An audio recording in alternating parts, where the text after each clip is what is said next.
আমি আলোচনা করতে চলেছি টেস্ট আইডেন্টিফিকেশন প্যারেডের বিষয় অ্যান্ড কাস্টোডিয়াল ডেথ।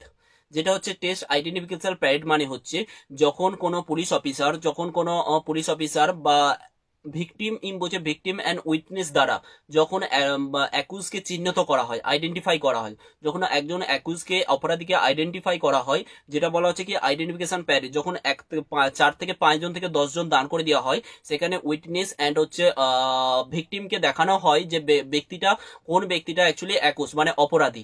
সেই ক্ষেত্রে এটাই বলছে টেস্ট আইডেন্টিফিকেশন প্যারেড মানে হচ্ছে যখন কোনো পুলিশ অফিসার 4 থেকে 5 থেকে 10 জনকে দাঁড় করিয়ে দেয়, তো সেক্ষেত্রে আইডেন্টিফিকেশন করা হয় কোন ব্যক্তিটা অ্যাকচুয়াল আসল অপরাধী মানে অ্যাকুজকে সেই ক্ষেত্রে 4 জন থেকে টেস্ট আইডেন্টিফিকেশন প্যারেড করা হয়। তো টেস্ট আইডেন্টিফিকেশন প্যারেড মানে এটা হচ্ছে তখন হচ্ছে আইডেন্টিফাই করা হয় অ্যাকুজকে,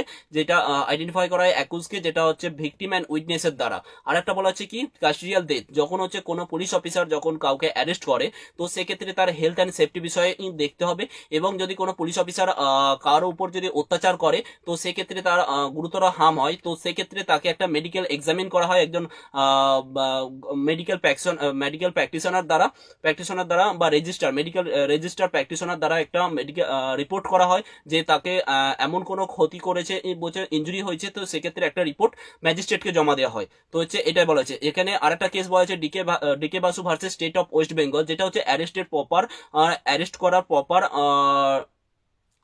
প্রপার আর বলছে গাইডলাইন দিয়েছে। আমি বলছে D K Basu versus state of West Bengal কেসে বলা হয়েছে প্রপার গাইডলাইন দিয়েছে অ্যারেস্ট কিভাবে তৈরি হয়।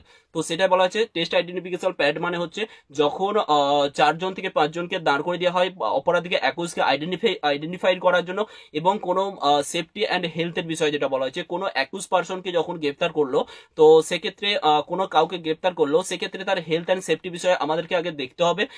দেখতে হবে যদি তার উপর কোনো গুরুতর হার্ম বা কোনো কিছু করে পুলিশ অফিসার, সেক্ষেত্রে একটা মেডিকেল এক্সামিন বা মেডিকেল প্র্যাকটিশনার দ্বারা বা রেজিস্টার মেডিকেল প্র্যাকটিশনার দ্বারা তার একটা রিপোর্ট তৈরি করে, মেডিকেল এক্সামিন রিপোর্ট তৈরি করে, এবং ম্যাজিস্ট্রেটকে সেটা জমা দিতে হবে।